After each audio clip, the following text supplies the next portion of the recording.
this show. Mike, I am still out here in the fruit stand, and this storm has not stopped. It's continuing to fall.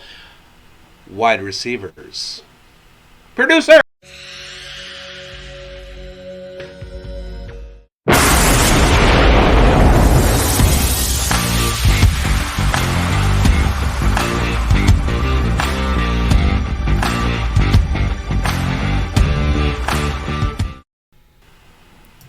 Hello.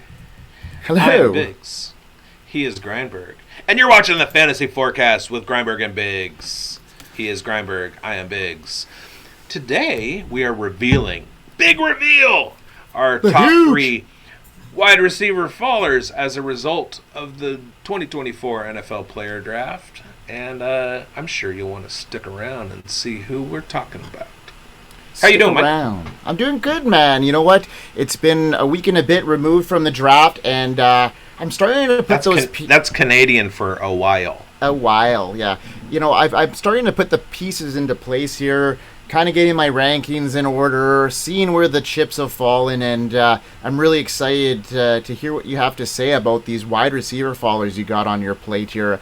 I'm specifically going to be attacking the wide receiver class after the draft. I don't know what you got on your schedule, but I'd assume you got a couple vets in there that might have fallen or taken a hit in this draft as well. Of course. So why don't you kick us off? Okay, well, my first one is going to be LA Chargers wide receiver Quinton Johnston. Quentin Johnston was a high-value rookie wide receiver pick of the Los Angeles Chargers in 2023 and didn't really show much. He kind of fell by the wayside and disappointed quite a lot of people that thought, oh, he's a big guy, he's got great catch radius, and he's going to get all those downfield contested catches and all that stuff. Well, it turns out he wasn't very good. And what the Chargers did this year was they went and they got Justin Herbert's new best friend.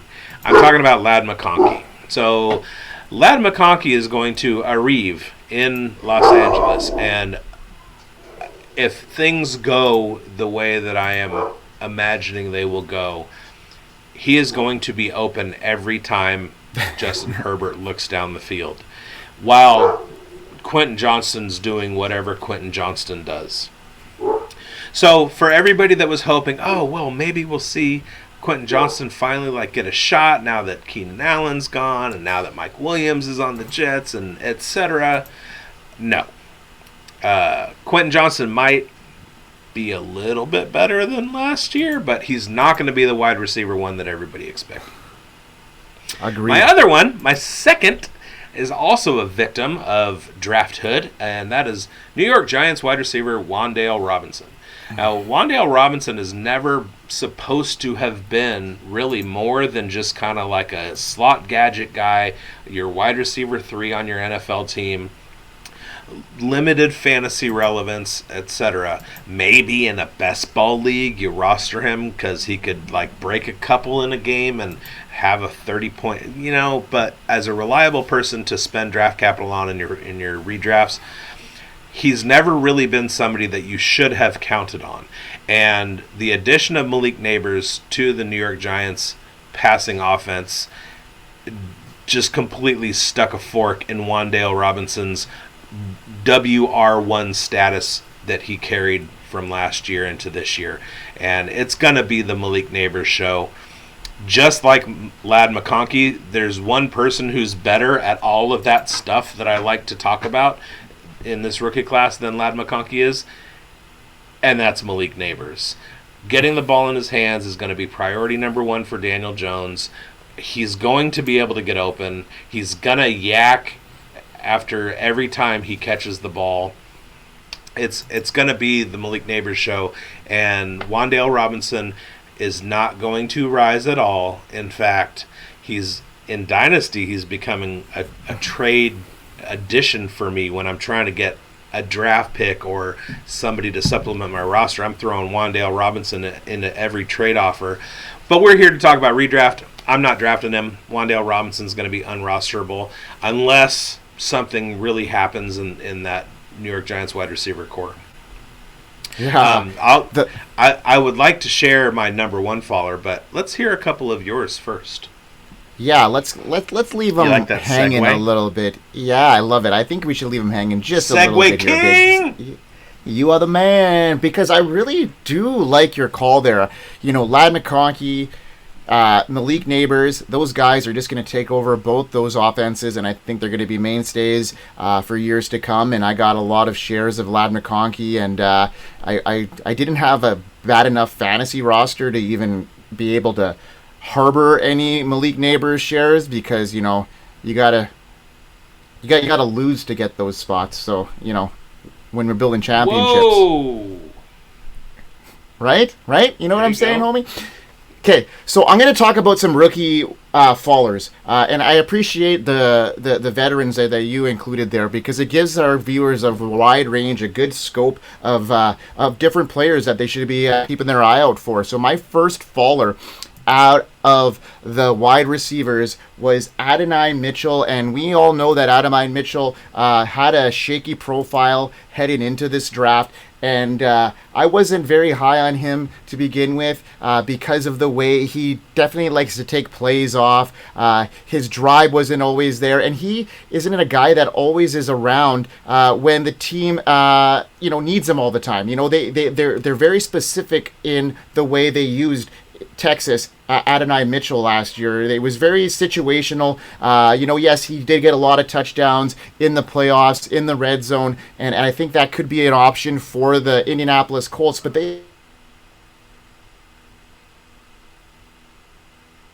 already have a receiver in Josh Downs, and I just don't think the upside there for Adonai Mitchell to get those deep target plays is going to be they're going to be few and far between. I think they're more of a run-heavy offense. The Indianapolis Colts, they're going to be using Anthony Richardson and Jonathan Taylor quite a bit, so I just don't see the opportunity for Adonai Mitchell to have a huge target share. He's going to need those explosive plays. I think he's going to be a good best ball type play, but as far as a guy I'm drafting this year, I'm going to be away from Adonai Mitchell based off of the lack of throwing options there, but also the amount of competition around him. I do think Michael Pittman takes a dive here, a dip in his situation because of the addition of Adonai Mitchell, but I still really, really like the prospect of Josh Downs headed in here. And then my next faller out of these rookies is a guy that maybe somebody else might be getting into a little bit more as we go into here, but that's Rome Odunze. I do love his situation. I love where he fell, and I love his long-term situation, but I just think with all the mouths to feed in Chicago, he's going to have a hard time his first year to put up monstrous numbers. What about you, Biggs? Who is, now that people have been waiting a couple minutes here for me to ramble on about these rookies, who is your number one faller in this, so far out of this, after this NFL draft? I don't want to say. You can't Tell us. You can't make me. Tell us. Fine. All right, my number one faller is affectionately known as Romo Doomsday. Rome Odunze, former Washington Huskies wide receiver, one, now with the Chicago Bears, and the Romo Doomsday nickname affectionately given by Jax Falcone over at the Undroppables. If, fair Redraft fan, you are thinking about dabbling into some higher level fantasy play like Dynasty, I urge you to find Jax, Jax Falcone, Falcone, and his podcast. You don't have to join any leagues yet. Just like over the course of the summer, listen to as many Jax Falcone podcasts as you can, and he will lead you in the right direction. Romo Doomsday. All right, so Romo Doomsday is a curious case for me. In a couple of Dynasty rookie drafts, I've taken Lad McConkey over him simply because of landing spot, and that's a no-no in Dynasty, but we're talking about redraft. What portends for Romo Doomsday in redraft leagues? Well, I'll tell you. A, Romo Doomsday, as great as he can be, is going to be playing for a rookie quarterback in an offense that already has Keenan Allen, DJ Moore, Cole Kmet, Gerald Everett, DeAndre Swift, Khalil Herbert, and Roschon Johnson. All of them capable pass catchers. In fact, some would say that DJ Moore and Keenan Allen are more than capable. Rome Odunze is that high value, high draft capital wide receiver who's going to come in and probably not be asked to do the same things that somebody like a Ladd McConkey will. Contribute on special teams, maybe earn the job, that kind of thing. The reason that's a bad thing is because if he has any kinds of struggles, immediately he's going to lose the coaching staff for the year. They will wait another season before they start integrating him more into the offense. If he has a couple of early drops and he doesn't have another aspect of his game to show the coaches that he deserves to be in there, it's going to be bad news for Rome. So, with that said, wherever he's going in ADP and redraft leagues, at this point, before rookie camps are over, before training camp starts, before the 53-man roster comes out, I am looking at Rome Odunze not earning what normally his draft capital would have earned for him in my redraft leagues. Now, if he's still on the board and I'm drafting my fourth wide receiver, I don't have a problem with getting him. If he's going off the boards in redraft leagues as a wide receiver 2 or a wide receiver 3 at an immediate flex spot, I'm not drafting him there. I have a feeling by the time we get to late August, that's where he's going to be going, because everybody's going to be like, he's got this great relationship with Caleb, they're both rookies and blah, blah, blah, blah, blah. The fact is, I talk a lot about not wanting to own Chiefs because of so many mouths to feed and you can't really count on anybody. What's going to happen with this Bears offense? They've got 6 legitimate pass catchers that are going to be in the game that could be in the game at any given moment. And I'm not willing to risk my championship on hopes for a rookie wide receiver who's playing with a rookie quarterback with 2 established veterans also out there, one of whom is going to be a Hall of Famer most likely. Rome Odunze, fallen down the board in redraft leagues, and that's just a situational thing like bigz had mentioned. He is going to be a long-term gem. If you're in a dynasty league, he's a guy that you're going to have your eye on, but in redraft, like he said, he's a very similar situation that JSN was in last year. Not quite to the extent, because I think that Rome Odunze is going to garner a lot more targets because of just how his talent is, but like bigz had mentioned, he's not going to be a guy you're going to be wanting to be drafting at his ADP. Could he finish the season as the wide receiver 1 in Chicago? Absolutely. But we're not in the business of predicting that. We're in the business of what is most likely, and what is most likely is he is going to be overshadowed by the guys who have been there before. Yeah. All right. So, drum roll for mine. My last faller, and it's just a situation here, is it's kind of a weird one because I'm going to interlude into a positive situation actually for you all, okay? So my faller here is Troy Franklin, and the expectation was that Franklin would be an early round NFL draft pick in the first round. That's a good nickname, Tranklin. Tranklin the Franklin. Let's do it.